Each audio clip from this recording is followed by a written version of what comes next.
যারা ধরছে না শুধু গিয়ে দিয়ে পড়ে দিচ্ছে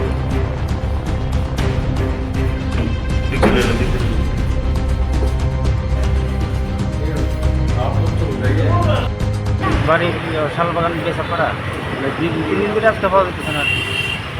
আজকে ওখানে স্যারে ফোন করছে, আমরা আইসি।